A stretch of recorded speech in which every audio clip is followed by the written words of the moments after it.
you're taking us to LA? Yeah. I told them a concept of what I wanted for the movie to be about, you know? And they took that idea and they ran with it. I don't know where to start. It turned into suddenly I have this script, you know? I'm like, oh, my lordy. And it was really cool. And then 2 weeks before we do the actual movie, I'm like, okay, it's really reality setting in. I'm gonna do a movie. I was like, am I gonna be able to do this? I think you should never put boundaries on yourself. You should always want to grow and be a stronger person. You know, I learned a lot during this.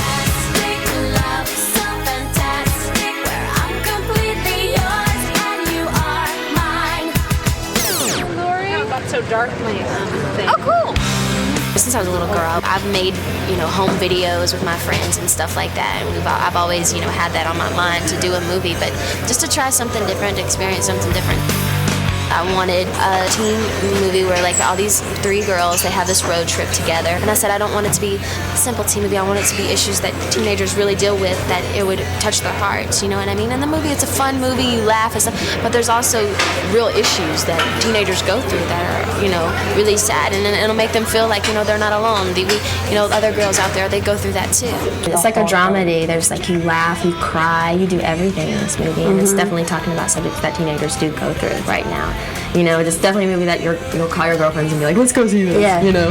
This is gonna be my... On the surface of it, it looks very simple. Lucy, which is Britney's character, is the brain, you know, when the kind of the geek, the science geek. She's a valedictorian.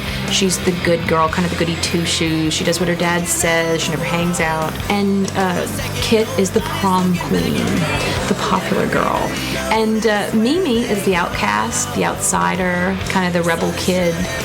But that's not who those girls are, and their lives are much bigger than that. It's graduation, and the 3 girls that haven't been close, they haven't really even hung out all through high school because they've all gone their own separate ways. And Mimi's smart enough to realize this is the last chance to maybe get these girls together and go do something. I play Ben, who's a musician who's filling in for the band that plays at these girls' high school prom. On the same night that they realize that they have to take care of different things for different reasons on the other side of the country, and they don't have a way of getting there, so they hitch a ride with me in my 1973 Buick Skylark. My greatest day. Action! Say hello to the girl that I am. One of the things that was pleasantly surprising about Red is that she's a 19-year-old girl from Louisiana, and she doesn't try to be anything else. I don't even feel like she's Britney Spears at all. You know, she's just like this nice girl who has all the same problems as all of us little people have. Once I got to know her, I think I met Britney the person, and then it's like, oh, this is your package. That's amazing. That's a plus. And it's amazing to know that you're sitting right next to a girl that has been on the road since she was probably 16 years old, has been all around the world, and she is just so grounded. You never really get to see Britney like this. I mean, you're really seeing her up close, and if anybody is as fascinated with her as I am, they're going to watch this movie over and over and over again because, I mean, you can't get enough of her. I love making the movie, but I've had more fun making my friends. Making friends with Zoe and Taryn and Anson. They've just been wonderful, and this movie has taught me so much just to, you know, live a little.